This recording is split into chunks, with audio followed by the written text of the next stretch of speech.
Hello everyone, संकल्प से सफलता के यूट्यूब चैनल में आप सभी का स्वागत है। हम लोग यूपी पीसीएस जो अभी होने वाला 12 अक्टूबर के लिए, इसके लिए काफ़ी इंपॉर्टेंट टॉपिक जनगणना देख रहे हैं। ठीक है, यहाँ से क्या है कि आपको 3 से 4 क्वेश्चन देखने को मिलेंगे, क्योंकि एक तो जो हर साल देखेंगे तो जनगणना से 2-3 क्वेश्चन बनते हैं, प्लस साथ में अभी जो नई जनगणना तिथि और कितने चरणों में कहाँ स्टार्ट होगी, यहाँ से भी आपको एक आध क्वेश्चन बनने के चांसेस हैं। ठीक है, तो काफ़ी इंपॉर्टेंट इंपॉर्टेंट टॉपिक है, क्योंकि अगली साल और फिर इसी साल में भी जनगणना स्टार्ट हो रही है, तो इससे ज़रूर क्वेश्चन आएगा। तो स्टार्ट करते हैं कि देखिए, जनगणना की 2027 अभी होने वाले इसके प्रमुख जो टॉपिक बिंदु कह सकते हैं क्या है।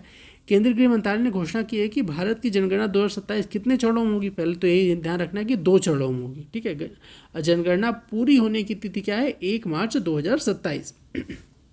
और ये जनगणना 2011 के बाद इतने गैप 2011 की जनगणना की बात होगी। ठीक है, क्योंकि कोविड की वजह से जनगणना नहीं हो पाई थी। अब देखिए, पिछले जनगणना वही 2011 में, अगली जनगणना का प्रस्तावित जो थी 2020-21 में थी, वही कोविड के कारण नहीं हो पाई थी। ठीक है, अब देखिए प्रमुख बिंदु क्या है।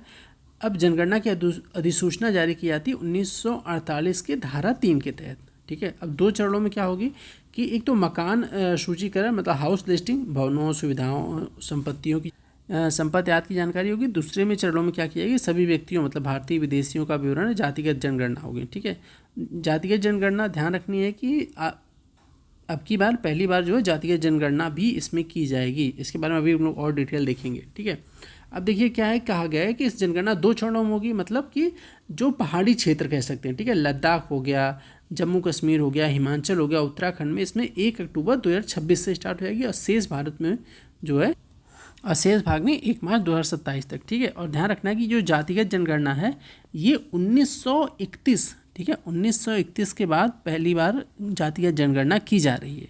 ठीक है, अब देखिए विशेष बिंदु क्या है, वही है, देखिए कि वही है कि जातिगत जनगणना 1931 के बाद पहली बार डिजिटल जनगणना, पहली बार डेटा तकनीकी प्लेटफॉर्म पर संग्रहित किए जाएंगे। ठीक है, अब देख लेते हैं जो जहाँ से मेन बहुत सारे क्वेश्चन आते हैं।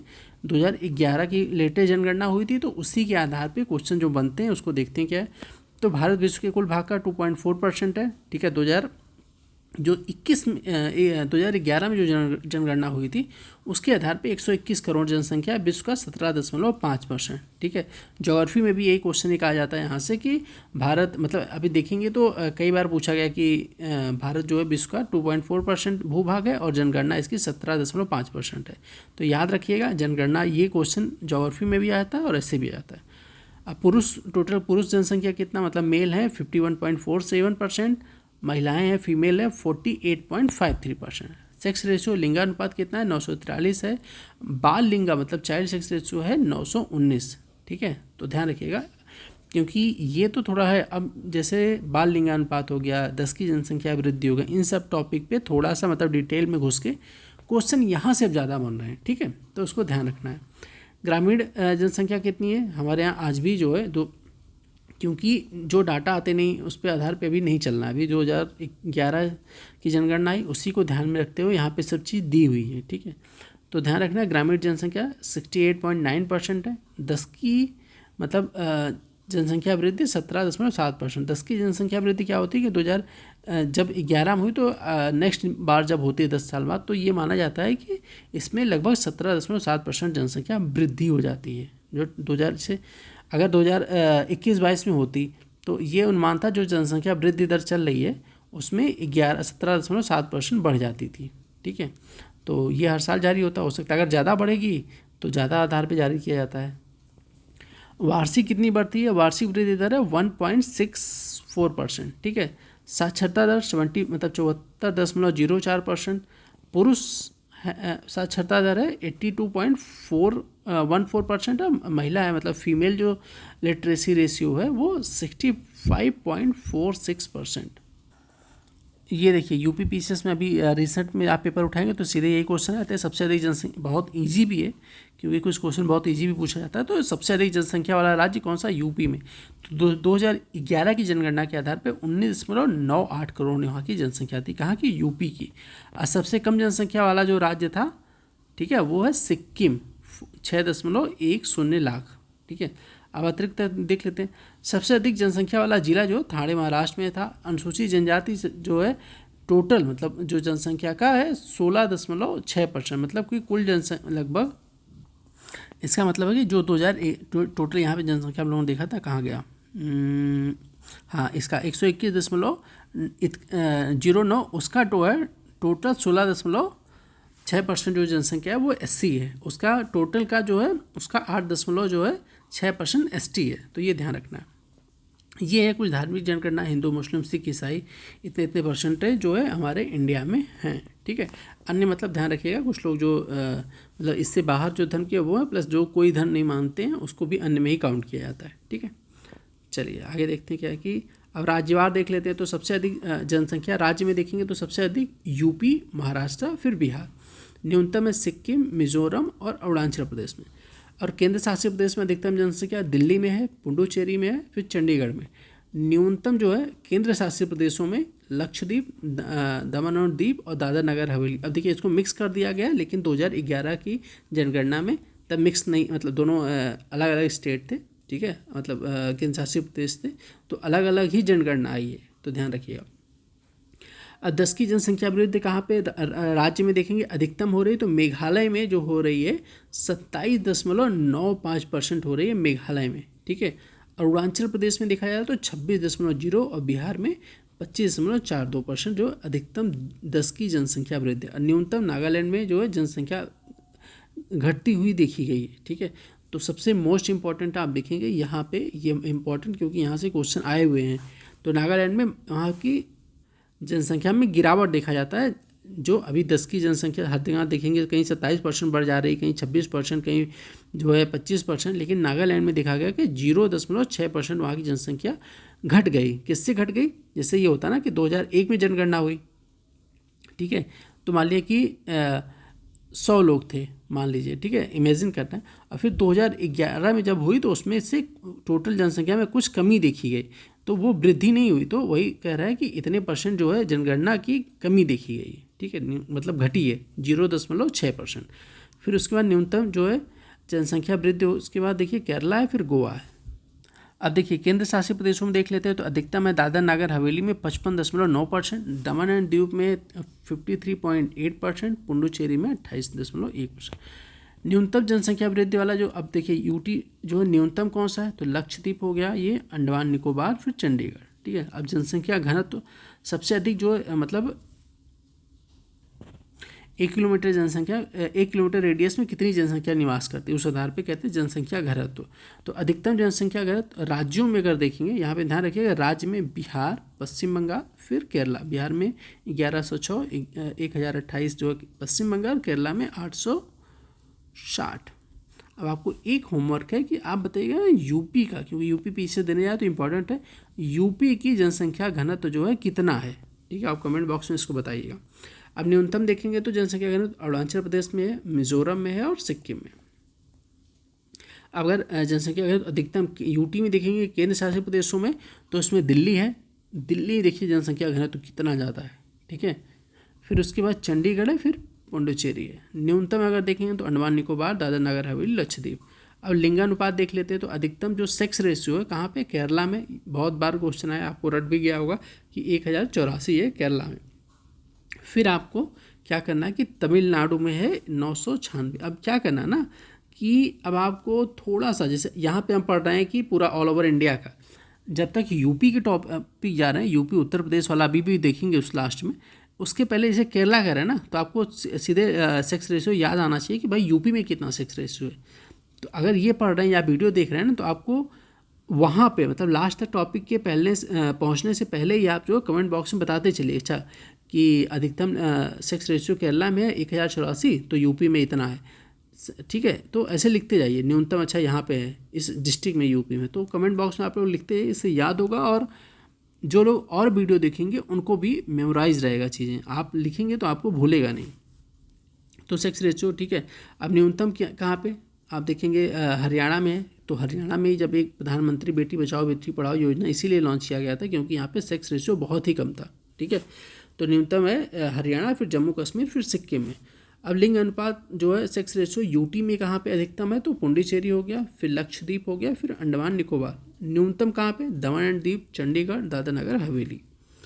अब देखिए शिशु लिंग अनुपात देखेंगे तो अधिकतम कहाँ पे है, मतलब चाइल्ड सेक्स रेशियो, तो स्टेट में, ठीक है, तो अरुणाचल प्रदेश, मिजोरम और मेघालय। न्यूनतम कहाँ पे, अब न्यूनतम भी देखेंगे तो नॉर्मल जो सेक्स रेशियो वो और शिशु वाला भी दोनों में हरियाणा है, फिर पंजाब है, फिर जम्मू एंड कश्मीर। अब देखिए केंद्र शासित प्रदेशों में देखेंगे अधिकतम जो है सेक्स रेशियो अंडमान निकोबार, फिर पुडुचेरी, फिर दादर नगर हवेली। न्यूनतम में दिल्ली, चंडीगढ़ और दमन और दीव। साक्षरता दर मतलब लिटरेसी देखेंगे तो सबसे, अब देखिए लिटरेसी का अभी एक नया फॉर्मूला आया है, ठीक है। आप अभी जो करंट अफेयर्स शिल्पी मैम पढ़ा रही होंगी तो आप उसमें ध्यान भी दे रहे होंगे कि अभी की पाँचवा ये पूर्ण साक्षर राज्य ये बन गया, चौथा ये बन गया, ठीक है। तो वो एक करंट का एक अलग डाटा है, ठीक है, क्योंकि वो एक नई योजना के थ्रू चीज़ें चल रही हैं। अगर आपको, ठीक है, उस योजना का नाम याद है तो आप कमेंट बॉक्स में बताइए किसके थ्रू ये चीज़ें की जा रही हैं, कितने परसेंटेज पे कितने परसेंटेज अगर जनसंख्या साक्षर है तो वो मान ली जाएगी कि साक्षर है, पूर्ण साक्षर राज्य घोषित कर दिया जाएगा। तो आप दोनों चीज़ें योजना और परसेंटेज बताइए, वो करंट अफेयर का टॉपिक है, वो शिल्पी मैम आपको बेहतर तरीके से पढ़ा रहे होंगे। बट ये हम लोग देख रहे हैं 2011 की जनगणना के आधार पे, ठीक है। तो अधिकतम जनसंख्या साक्षरता दर केरला में 94% है, मिजोरम में 91.3 और गोवा में 88.7। न्यूनतम साक्षरता दर देखेंगे तो बिहार, अरुणाचल प्रदेश और राजस्थान में, ठीक है। यूटी में देखेंगे लिटरेसी तो लक्षद्वीप में, फिर दमन एंड दीव, फिर अंडमान निकोबार। न्यूनतम में है दादर नगर हवेली और पुडुचेरी और चंडीगढ़। पुरुष साक्षरता दर देखेंगे तो राज्यों में अधिकतम केरला में ही है, फिर मिजोरम में, फिर गोवा। न्यूनतम में भी वही है, बिहार, अरुणाचल प्रदेश, आंध्र प्रदेश। यूटी में देखेंगे तो लक्षद्वीप, ठीक है, मतलब पुरुष वाला देख रहे हैं ना, यहाँ पे देखिए क्या कर रहे हैं कि पुरुष साक्षरता दर देख रहे हैं ना। तो केंद्र शासित प्रदेशों में अधिकतम जो पुरुष साक्षरता दर है लक्षद्वीप, दमन एंड दीव, फिर पौंडीचेरी में। न्यूनतम में दादर नगर हवेली, चंडीगढ़, ठीक है। अब महिला साक्षरता दर अधिकतम कहाँ पे है, तो अधिकतम महिला साक्षरता दर राज्यों में दिखाएंगे तो केरला में है, मिजोरम में है, गोवा में है। न्यूनतम भी जो है बिहार में है, राजस्थान और फिर झारखंड में। अब देखिए महिला साक्षरता दर यूटी में देखना है कि क्या क्या होगा, तो अधिकतम हो गया लक्षद्वीप, अंडमान निकोबार और न्यूनतम है दादर नगर हवेली और दमन द्वीप में, ठीक है। एससी जनसंख्या कहाँ पे है, अधिकतम जनसंख्या एससी वाला यूपी में, क्योंकि देखिए एक यहाँ पे आप कॉमन सेंस में अगर नहीं याद आ रहा है तो ला सकते भाई जनसंख्या यूपी की ज़्यादा है तो हो सकता है वहाँ पे एससी जनसंख्या बहुत ज़्यादा हो, तो उस हिसाब पे सोच सकते हैं थोड़ा सा, अगर नहीं क्वेश्चन आ रहा तो यूपी में जो है अधिकतम एससी जनसंख्या यूपी में, पश्चिम बंगाल में, फिर बिहार में, ठीक है। अब जो है अधिकतम जो है परसेंटेज, जैसे एक तो जनसंख्या हो गया ना कि मान लिया कि टोटल जनसंख्या का मतलब इतने लोग जो है एससी है, लेकिन कुल जनसंख्या अगर परसेंटेज निकाला जाए तो सबसे ज़्यादा जो है पंजाब में उनकी कुल जनसंख्या का एससी जनसंख्या 31.9% है, ठीक है। अब इसको इम्पोर्टेंट मार्क कर सकते हैं, इम्पोर्टेंट है। तो कुल जनसंख्या का अधिकतम एससी जनसंख्या पंजाब में है, फिर हिमाचल में है, फिर पश्चिम बंगाल, ठीक है। और कुल जनसंख्या अधिकतर सबसे ज़्यादा कहाँ पे, यूपी में, लेकिन परसेंटेज के हिसाब से पंजाब में हो जाएगा, ठीक है।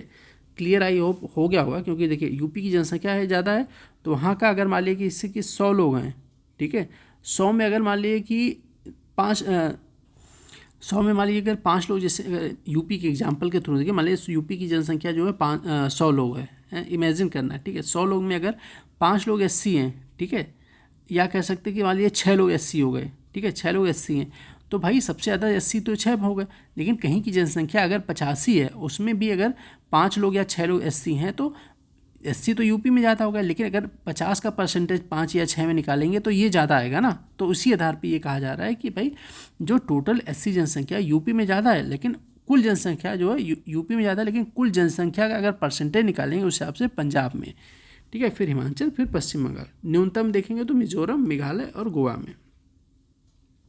अब एसटी देखेंगे जनजाति अधिकतम परसेंटेज वाले लक्षद्वीप, मिजोरम और अरुणाचल प्रदेश में। न्यूनतम है यूपी, तमिलनाडु और बिहार। तो यूपी जहाँ जहाँ आ रहा है थोड़ा सा फोकस रहिएगा, अलर्ट रहिएगा।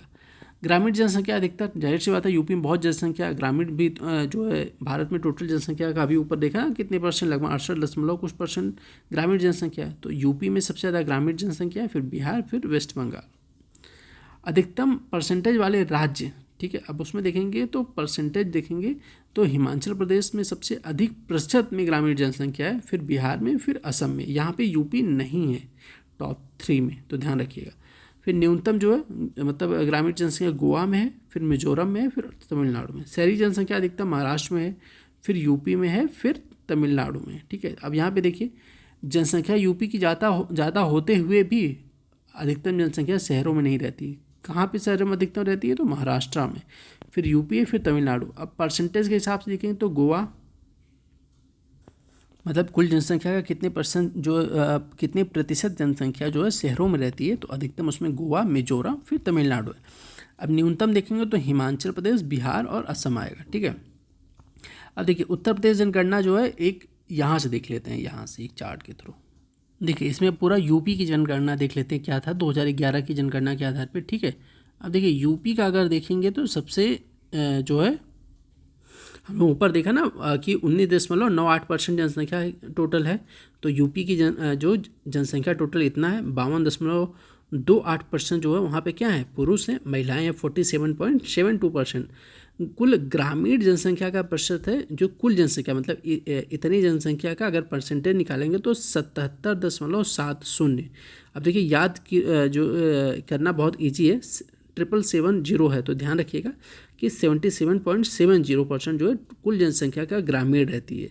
और जो नगरीय जनसंख्या है वो 22-30, ऐसे याद करें, 22-30 नगरीय, मतलब 22.30% क्या है, नगरीय जनसंख्या है यूपी में। अब देखिए सर्वाधिक अगर जनसंख्या देखेंगे तो सर्वाधिक जनसंख्या कहाँ पे है, तो सर्वाधिक जनसंख्या यूपी में प्रयागराज है। डिस्ट्रिक्ट वाइज देख रहे हैं, ठीक है, प्रयागराज, फिर मुरादाबाद, फिर गाजियाबाद। न्यूनतम जनसंख्या महोबा, चित्रकूट, हमीरपुर। सर्वाधिक ग्रामीण आबादी कहाँ पे है, तो प्रयागराज, यहाँ से बहुत क्वेश्चन आए, प्रयागराज, आजमगढ़, जौनपुर। न्यूनतम ग्रामीण आबादी तो गौतम बुद्ध नगर, मतलब इसमें नोएडा भी आता है आपका, महोबा और हमीरपुर। सर्वाधिक शहरी आबादी, तो सर्वाधिक शहरी आबादी आपको ध्यान रखना है कि लखनऊ नहीं है 2011 की जनगणना के आधार पे। तो सर्वाधिक जो शहरी आबादी है वो गाजियाबाद है, फिर लखनऊ आता है, फिर कानपुर नगर। न्यूनतम शहरी आबादी श्रावस्ती, चित्रकूट और कौशाम्बी। ठीक है, सर्वाधिक पुरुष जो आबादी है आप देखेंगे प्रयागराज में रहती है, सर्वाधिक पुरुष और सर्वाधिक महिला दोनों प्रयागराज में। ठीक है, अब उसके बाद सेकंड नंबर पे चेंज होता है कि सर्वाधिक पुरुष आबादी मुरादाबाद में है सेकंड पे, और सर्वाधिक महिला जो आबादी है वो आजमगढ़ में। फिर उसके बाद ये गाजियाबाद और फिर ये जौनपुर। अब देखिए परसेंटेज के हिसाब से सर्वाधिक नगरीय जनसंख्या देखेंगे तो गाजियाबाद, लखनऊ, फिर कानपुर नगर, वही सेम चीज़ें।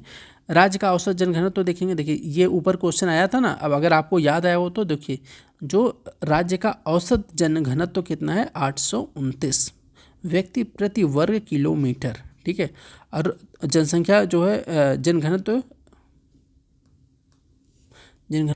तो 139 व्यक्ति प्रति वर्ग किलोमीटर है। ठीक है, सर्वाधिक जनघनत्व तो देखेंगे तो सबसे ज़्यादा जो डिस्ट्रिक्ट वाइज देखेंगे सर्वाधिक जनघनत्व तो गाजियाबाद में है, फिर वाराणसी है, फिर लखनऊ है। ठीक है, अब देखिए न्यूनतम जनघनत्व ललितपुर, सोनभद्र और हमीरपुर।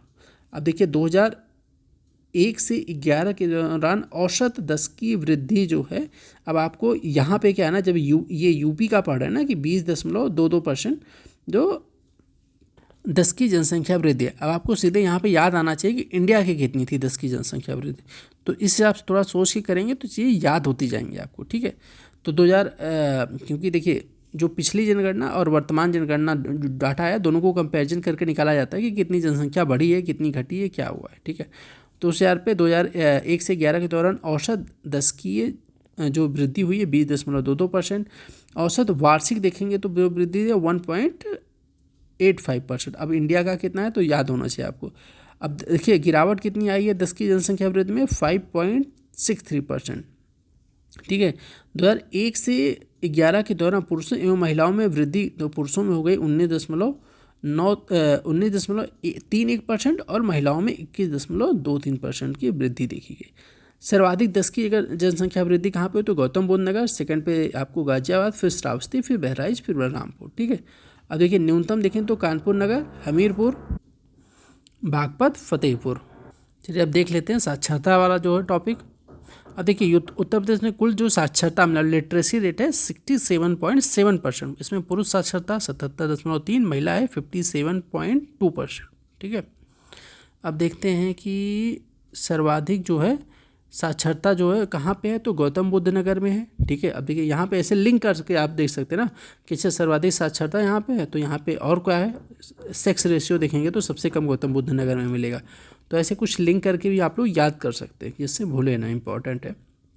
तो सर्वाधिक जो साक्षरता दर है गौतम बुद्ध नगर, कानपुर नगर, औरैया, इटावा, गाजियाबाद। न्यूनतम साक्षरता जो है श्रावस्ती, बहराइच, बलरामपुर। सर्वाधिक पुरुष साक्षरता गौतम बुद्ध नगर, यहाँ पे देखिए सर्वाधिक साक्षरता में गौतम बुद्ध नगर है, और सर्वाधिक पुरुष साक्षरता में जो है आपको इसमें भी आपको गौतम बुद्ध नगर, औरैया, क्योंकि सेकंड नंबर देखिए यहाँ पे कानपुर है, यहाँ पे औरैया है, ठीक है। फिर उसके बाद इटावा है और गाजियाबाद है, ठीक है। अब न्यूनतम पुरुष साक्षरता जो देखेंगे तो श्रावस्ती, बहराइच, बलरामपुर। सर्वाधिक महिला देखिए साक्षरता है, तो अब देखिए पुरुष साक्षरता यहाँ पे, अब महिला जो है कानपुर नगर में है, फिर लखनऊ में है, फिर गौतम बुद्ध नगर में। न्यूनतम महिला जो साक्षरता दर है वो देखिए सेम है, यहाँ पे न्यूनतम जो है साक्षरता दर श्रावस्ती में है, और वहीं पे महिला साक्षरता दर भी न्यूनतम श्रावस्ती, बलरामपुर और बहराइच। अब देखिए यहाँ पे क्या है कि जो ग्रामीण जन साक्षरता इतनी है, शहरी इतनी है, नगरीय कह सकते हैं। अब लिंगानुपात सेक्स रेशियो देख लेते हैं। तो यूपी में जो, अब यहाँ पे आपको इंडिया का याद आना चाहिए कि इंडिया में टोटल कितनी है, तो आपको थोड़ा सा लिंक कर सकते हैं, अच्छा इंडिया में टोटल इतना है तो उससे हमारा ज़्यादा है या कम है, तो याद करने का थोड़ा सा ट्रिक खोज सकते हैं। तो उत्तर प्रदेश में सेक्स रेशियो 912, सर्वाधिक देखेंगे तो जौनपुर में 1024, फिर आजमगढ़, देवरिया, प्रतापगढ़, सुल्तानपुर। न्यूनतम लिंग अनुपात देखेंगे तो गौतम बुद्ध नगर। अब देखिए यहाँ पे क्या है कि गौतम बुद्ध नगर आपको आया ना कि भाई 851 यहाँ पे सेक्स रेशियो। अब यहीं पे हम लोगों ने लिंक किया था कि अच्छा यहाँ पे तो सर्वाधिक साक्षरता दर है, बट यहाँ पे सेक्स रेशियो सबसे कम है, तो ये ध्यान रखना है कि गौतम बुद्ध नगर, हमीरपुर, बागपत। तो थोड़ा सा याद करने की वो ट्रिक है, मतलब बना सकते हैं आप अपने अपने हिसाब से, क्योंकि यहाँ से क्वेश्चन तो आएगा, तो आपको याद करने का थोड़ा सा तरीका ढूंढना पड़ेगा। हालांकि एक दो बार वीडियो देख लेंगे तो आपको याद आ जाएगा, कोई दिक्कत नहीं। उत्तर प्रदेश की कुल जनसंख्या अनुसूचित जातियों की जनसंख्या का कितने परसेंट है, तो 20.7%। सर्वाधिक अनुसूचित जाति जनसंख्या सीतापुर में है, और न्यूनतम अनुसूचित जो जाति है वो बागपत में है, ठीक है। अब जनजातियाँ को देख लेंगे तो 0.06% है, ठीक है। सर्वाधिक अनुसूचित जनजाति की जनसंख्या सोनभद्र है, और न्यूनतम देखेंगे तो बागपत में है। तो ये रहा पूरा जनसंख्या का टॉपिक। बस इसमें आप लोग को अब क्या करना है कि आपने पूरा मतलब अभी तक यूपी पढ़ लिया और इंडिया पढ़ लिया, तो लिंक दोनों को करके याद करने की कोशिश करिएगा, जिससे क्या होगा कि आपको भूलेगा नहीं, ठीक है। अच्छा यूपी की इतनी सेक्स रेशियो तो इंडिया का इतना था, अच्छा लिटरेसी रेट यूपी का इतना है तो इंडिया, ऐसे कुछ करेंगे ना, ज़्यादा है कम है, तो ट्रिक बना के याद करेंगे तो थोड़ा सा, क्योंकि फैक्ट है तो आपको रटा रहेगा चीज़ें, ये रटनी पड़ेंगी, फैक्ट है। और साथ में आपको ये कर लेंगे, प्लस लेटेस्ट जो जनगणना हुई जिससे स्टार्टिंग हम लोग देखा ना, उसमें जो है क्या क्या जो डाटा वो, प्लस अभी जैसे और शिल्पी मैम जो करा रही करंट अफेयर, उसमें कितना मैक्सिमम, नहीं आपने पढ़ा होगा कि चौथा पूर्ण साक्षर राज्य बन गया, पाँचवां पूर्ण साक्षर राज्य ये बन गया। तो ये चीज़ें अगर कर लेंगे तो आपको यहाँ से 5 से 6 क्वेश्चन देखने को मिल सकते हैं, ठीक है। करंट अफेयर प्लस स्टैटिक्स, ये पुराने टॉपिक मिला के जनगणना, तो ये टॉपिक तो बहुत लो हैंगिंग ईजी वाले होते हैं, आपको ये गलत नहीं करके आने, ठीक है। तो इसी तरीके से अगर किसी और टॉपिक पे आपको वीडियो चाहिए, ऐसे छोटे टॉपिक के माध्यम से इंपॉर्टेंट मिसलेनियस, तो आप कमेंट बॉक्स में ज़रूर बताइएगा, उस पर कोशिश करेंगे हम लोग आपको जल्दी से जल्दी वीडियो बना के दिया जाए, ठीक है। मिलते हैं नेक्स्ट वीडियो में, तब तक के लिए धन्यवाद।